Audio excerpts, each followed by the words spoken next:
Hello, I'm Jim Rich, the chaplain at Acts Springhouse Estates, and glad to be with you for another one of our Acts devotional videos. In some of the past videos, we've been taking a look at the life of David, especially as the Psalms that have historical headings indicate the reason why David wrote that particular psalm. I'd like to take another look at the life of David, this time from 1 Samuel chapter 30, because it has, I think, a significant teaching moment for us from the life of David. Now, what's going on in 1 Samuel 30 is that David and some of his fighting men are out on an expedition, and they return home to their village of Ziklag, but they found that while they were gone, the Amalekites attacked the village, burned the buildings, and took captive all the women and children while David and his men were gone. And so you can imagine the devastation that he experienced when he returned. Verse 4 of chapter 30 of 1 Samuel says, "So David and the people who were with him lifted their voices and wept until there was no strength in them to weep." And what a devastating experience this must have been, obviously, for everybody who was left in the camp. But there's a very important clause in verse 6, which says, "Moreover, David was greatly distressed because the people said to stone him, for all the people were embittered, each one because of his sons and daughters who had been taken captive." But the writer of the book of 1 Samuel inserts this very important sentence, "But David strengthened himself in Yahweh his God." So as we enter into the new year of 2024, no doubt David had some sort of mental checklist for what he did as he went through and rehearsed what God had done for him in order to strengthen himself. And that's what I'd like to look at in this and some subsequent videos today.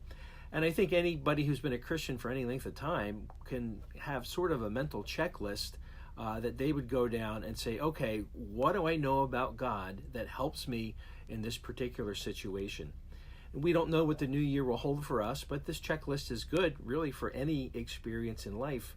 I think one of the things that David talks about, and J.I. Packer has a wonderful little study on this, one of the first things that must have run through David's mind as he was strengthening himself in Yahweh was the thought that my God reigns. And I'm sure beholding with his eyes the devastations in his home camp must have been a tremendous difficulty and deflating, to say the least.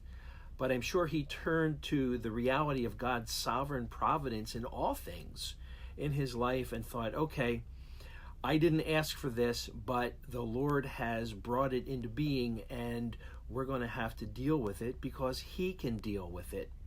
And so I'm sure he was also confident that the Lord was able to bring him through this situation. And it turns out that in the end, David was able to regain all the people who had been taken captive.